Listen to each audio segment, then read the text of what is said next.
जब जीवन की सभी आवाजें थम जाती हैं, जब रिश्ते, पद, धन, यश सब एक दिन मौन हो जाते हैं, तब आत्मा की गहराई से एक धीमी सी पुकार उठती है। राम की पुकार, वो एक उत्तर है हर अनुत्तरित प्रश्न का। वो कोई मंत्र नहीं, वो एक लौटती हुई सांस है जिसे हर जन्म में हमारी आत्मा ढूंढती है।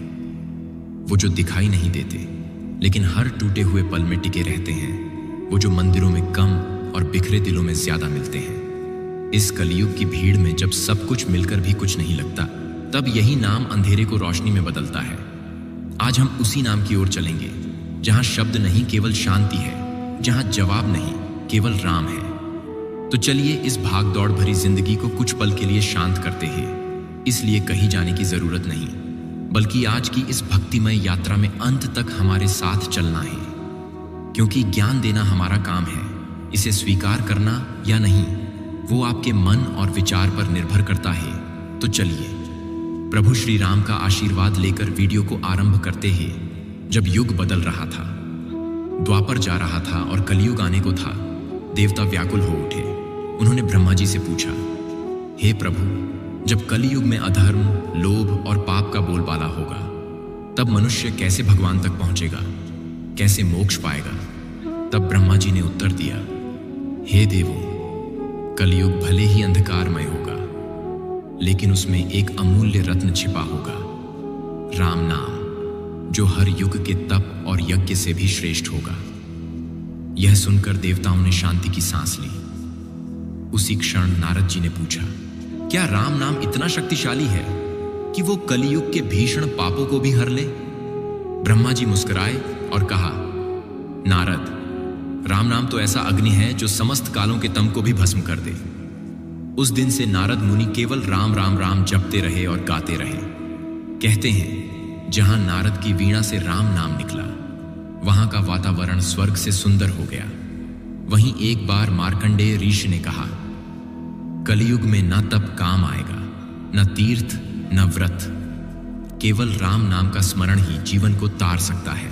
नारायण को हृदय में बसाने का यह सबसे सरल माध्यम होगा। ब्रह्मवैवर्त पुराण में लिखा है, कलौ नाम मात्रेण पशु पापिनः मुक्ति भागिनः, अर्थात कलयुग में नाम का उच्चारण भर ही पापी जीव को भी मुक्ति का अधिकारी बना देता है। अब सोचो, वो नाम जिसे लेने भर से पाप गलते हैं, यदि उसे प्रेम और भक्ति से लिया जाए तो क्या नहीं संभव होगा? राम नाम साधारण नहीं, यह स्वयं ब्रह्म है।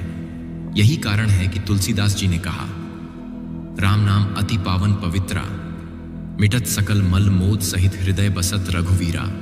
आज जब लोग धर्म से दूर होते जा रहे हैं, जब मनुष्य को साधना कठिन लगती है, तब राम नाम जैसे सरल और अमोघ साधन को अपनाना ही कलयुग का सच्चा योग है। पुराणों में एक कथा आती है। एक बार यमराज ने चित्रगुप्त से पूछा, कलयुग के पापों का हिसाब कैसे रखोगे? चित्रगुप्त बोले, प्रभु, जब कोई राम नाम लेता है, उसके कर्म शुद्ध होने लगते हैं। उस राम नाम की रेखा हमारे लेखे से भी ऊपर हो जाती है।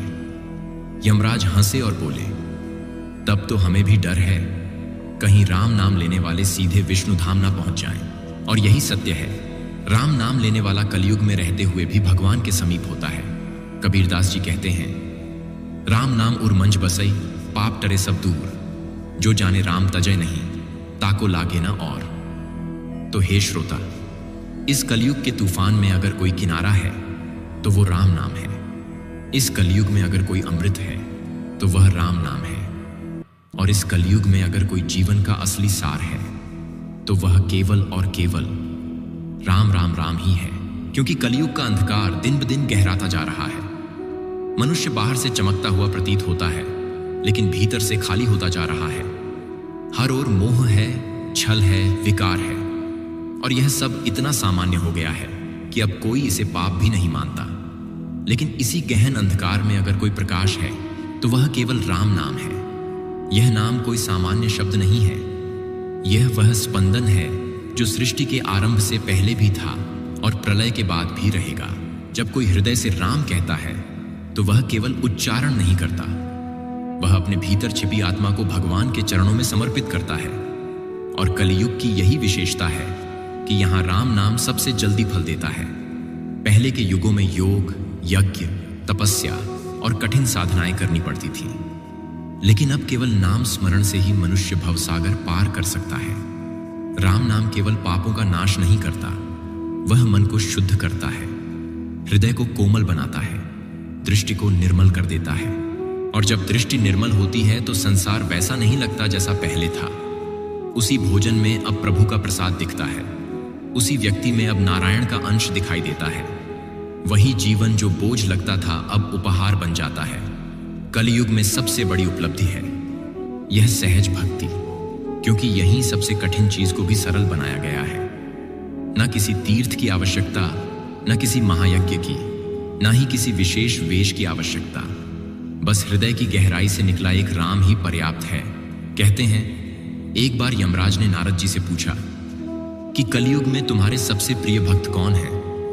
नारद मुस्कुराए और बोले, जो हर दिन केवल राम नाम जपते हैं, जो प्रभु की महिमा गाते हैं, जो अपनी कमियों के बावजूद प्रभु की ओर चलते हैं, वही मेरे सबसे प्रिय हैं। कलयुग में शरीर को तो कोई बचा नहीं सकता, लेकिन आत्मा को अवश्य बचाया जा सकता है, और उसका एकमात्र मार्ग है राम का नाम। जैसे कोयला अग्नि में तपकर हीरा बनता है, वैसे ही मनुष्य राम नाम के ताप में तपकर आत्मस्वरूप हो जाता है। राम नाम जीवन में वह मौन लाता है जहां बाहर की हलचलें सुनाई नहीं देती, केवल अंतर में प्रभु की उपस्थिति महसूस होती है। वह स्थिति जिसमें व्यक्ति स्वयं को भूल जाता है और राम बन जाता है। राम नाम से बड़ा कोई मंत्र नहीं, कोई तीर्थ नहीं, कोई तप नहीं, क्योंकि यह नाम केवल मुक्ति नहीं देता, यह प्रभु से संबंध जोड़ता है। जब किसी के होठों पर राम होता है तो उसका जीवन धीरे धीरे बदलने लगता है। पहले विकार दूर होते हैं, फिर इच्छा कम होती है, फिर मोह की जड़ें ढीली होती हैं, और फिर एक दिन ऐसा आता है जब व्यक्ति संसार में होते हुए भी संसार में नहीं होता, केवल प्रभु में होता है। यह प्रभाव है राम नाम का। कलयुग में एक साधारण गृहस्थ यदि केवल सुबह शाम प्रभु का नाम ले तो उसका भी जीवन पूज्य हो जाता है। तुलसीदास जी ने ऐसे ही नहीं लिखा था कि कलयुग केवल नाम अधारा, सुमिर सुमिर नर उतरहि पारा। वे जानते थे कि आने वाला युग कितना कठिन होगा, और इसीलिए प्रभु ने अपना नाम ही रक्षा कवच बना दिया। राम नाम कोई भाषा नहीं मांगता, वह तो भावना का भूखा है। तुम रोते हुए राम कहो या हंसते हुए कहो, राम दुख में कहो या सुख में कहो, प्रभु वहीं होंगे। कहते हैं नाम और नामी में कोई भेद नहीं है, और यह बात केवल विद्वानों की नहीं बल्कि अनुभव की है। एक बार एक बालक गंगा किनारे बैठा केवल राम नाम लिख रहा था। वहां से एक ब्राह्मण गुजरे और बोले, केवल नाम लिखने से क्या होगा, कुछ पढ़ो, कुछ अर्थ समझो। बालक ने शांत भाव से कहा, मैं नाम का अर्थ नहीं जानता, लेकिन जब भी मैं इसे लिखता हूं तो मेरे भीतर कुछ पिघलता है और मन को सुकून मिलने लगता है। ब्राह्मण स्तब्ध रह गए, क्योंकि वही तो नाम की सच्ची पहचान है, जहां शब्दों से परे भाव प्रवाहित हो जाए। कलयुग में यही तो अनमोल बात है कि यहां ईश्वर को बुद्धि से नहीं प्रेम से पाया जाता है, और प्रेम में सबसे पहला द्वार है नाम स्मरण। राम नाम ही वह सीढ़ी है जो नीचे गिरे हुए को ऊपर उठाती है। यह नाम मृत्युपरांत भी जीव के साथ रहता है। कहते हैं जब प्राण निकलते हैं और मनुष्य अपने पूरे जीवन के कर्मों को देखता है, तब केवल एक ही चीज होती है जो यमदूतों को भी रोक सकती है, और वह है राम का नाम। उस नाम की शक्ति से बड़ा कोई अस्त्र नहीं, और यही कारण है कि राम नाम कलयुग का सबसे बड़ा वरदान है। जो इसे जीवन में उतार लेता है वह कोई सामान्य व्यक्ति नहीं रह जाता, वह चलती फिरती तपोभूमि बन जाता है। एक बार देवताओं में यह चर्चा चल रही थी कि कलयुग में कौन सा प्राणी सबसे भाग्यशाली होगा। इंद्र बोले, जो धनवान होगा वही श्रेष्ठ होगा, क्योंकि वही यज्ञ कर पाएगा। विष्णु भक्त गरुड़ बोले, नहीं, जो सच्चे मन से शास्त्रों का अध्ययन करेगा वही श्रेष्ठ होगा। तभी वहां भगवान शंकर मुस्कुराए और बोले, नहीं नहीं देवगणों, तुम सबने सत्य का केवल एक अंश देखा है। पूर्ण सत्य यह है कि कलयुग में वह मनुष्य सबसे भाग्यशाली होगा जो दिन में केवल कुछ क्षण भी सच्चे भाव से राम कह लेगा। यह सुनते ही सभी देवताओं ने पूछा, प्रभु, क्या केवल नाम उच्चारण से ही वह मनुष्य महान हो जाएगा? तब शंकर जी ने एक कथा सुनाई कि एक नगर में एक अत्यंत पापी ब्राह्मण था, जिसने जीवन भर केवल छल, व्यभिचार और अधर्म किया था। कोई पुण्य नहीं, कोई भक्ति नहीं, यहां तक कि वह मंदिर के पास से भी गुजरता तो अपशब्द बोलता। लेकिन जीवन के अंतिम समय जब वह मृत्युशैया पर था तो उसे भय हुआ और उसने चिल्लाकर कहा, हे राम, मुझे बचा लो। केवल एक बार उसके मुख से राम निकला और प्राण निकल गए। फिर यमदूत वहां पहुंचे, लेकिन उसी क्षण वहां दिव्य प्रकाश हुआ और भगवान विष्णु के सेवक उसे लेने आ गए। यमदूत बोले, प्रभु, यह तो पापी था, उसे कहां स्वर्ग मिलेगा? तब भगवान के दूतों ने कहा कि यह चाहे पापी था, लेकिन इसके मुख से मृत्यु के समय राम नाम निकला, और कलयुग का नियम है कि जो अंत समय में राम कहे वह मुक्त होता है, क्योंकि राम नाम केवल मुख का उच्चारण नहीं है, वह आत्मा की पुकार है जिसे स्वयं भगवान सुनते हैं। यह कथा सुनते ही सभी देवताओं ने अपने सिर झुका लिए और बोले, प्रभु, आपने कलयुग के प्राणियों को जो यह अमोघ अस्त्र दिया है वह अनंत कृपा का प्रतीक है। और उसी क्षण आकाशवाणी हुई, यह नाम उन जीवों के लिए है जो जन्मों से भटके हुए हैं। यह नाम उन अश्रु भरे नेत्रों के लिए है जिन्हें संसार ने ठुकरा दिया। यह नाम उन हृदयों के लिए है जो बाहर से टूटे हैं लेकिन भीतर से प्रभु को खोज रहे हैं। वृंदावन की संकरी गलियों में एक वृद्ध साधु रहते थे। उसका नाम तो किसी को ज्ञात नहीं था, लेकिन लोग उन्हें रामदास कहते थे। उनका वस्त्र फटा हुआ था, कंधे पर एक पुराना झोला और हाथ में केवल एक तुलसी की माला थी। वे दिन भर किसी से कुछ न कहते न मांगते, बस वृक्षों की छांव में बैठकर राम नाम का जप करते और हंसते रहते। कई लोग उन्हें पागल समझते, लेकिन कुछ जानने वाले कहते थे कि उनके मुख पर जो शांति है वह किसी पुस्तक या प्रवचन से नहीं आई, वह तो राम नाम से ही उपजी है। कुछ युवाओं ने एक दिन उनसे पूछा, बाबा, आप दिन रात बस राम राम क्यों जपते हैं? क्या आपने कुछ पाया इस नाम में? साधु मुस्कुराए, उनकी आंखों में अश्रु छलक आए और वे बोले, बेटा, पहले मैं बहुत पढ़ा लिखा था, संसार का ज्ञानी था और मैं राजसभा में बैठता था। मेरे शब्दों से निर्णय होते थे, लेकिन मेरे भीतर कुछ खाली था। एक दिन जीवन ने ऐसी चोट मारी कि सब छिन गया, सम्मान, परिवार, पद, कुछ भी न बचा। मैं पगला गया था, जंगल जंगल भटकता रहा और एक दिन गंगा तट पर गिर पड़ा। वहीं एक संत मिले, उन्होंने मेरे सिर पर हाथ रखा और कहा, अब कुछ मत सोचो, बस राम को पुकारो। और फिर क्या था, मैं राम राम करता रहा और उसी दिन से भीतर कुछ बदलने लगा।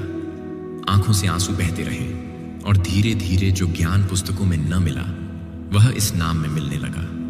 बेटा, राम नाम केवल सहारा नहीं है, यह तो एक नई आत्मा का जन्म है। जब कोई सच्चे मन से इसका जप करता है तो उसके भीतर जो वर्षों से जमी मैल है वह बहने लगती है, और जैसे गंगा स्नान से शरीर पवित्र होता है वैसे राम नाम से आत्मा स्नान करती है। और तुम पूछते हो मैंने क्या पाया? मैंने स्वयं को पाया इस नाम में। मुझे मेरी हार भी प्यारी लगी और मेरी चोट भी, क्योंकि सब ने मुझे छोड़ा लेकिन राम ने नहीं छोड़ा। वे मेरे साथ थे जब मेरा कोई नाम नहीं था और आज भी है जब मेरा नाम केवल राम का दास है। कलौ दश नाम मूल्येन राम नाम समम स्मृतम, एकाक्षरम परम ब्रह्म रामेति प्रतिपाद्यते। यानी कलयुग में हजारों नामों का फल केवल राम कहने से प्राप्त होता है, क्योंकि राम एक नहीं, स्वयं परम ब्रह्म का स्वरूप है। तो प्रिय भक्त गण, कलयुग में ना यज्ञ की आवश्यकता है, ना तीर्थों की, ना भारी व्रतों की। केवल श्रद्धा से राम नाम लो और देखो कैसे तुम्हारे भीतर का अंधकार रोशनी में बदलने लगता है। जीवन चाहे जितना कठिन हो, लेकिन यदि राम तुम्हारे साथ हैं तो हर श्वास एक उत्सव बन जाती है। इसलिए मित्रों, आज से हर दिन कुछ क्षण अपने भीतर उतरकर राम कहो और देखो कैसे तुम्हारे भीतर की टूटी हुई दुनिया फिर से जीवित हो उठती है।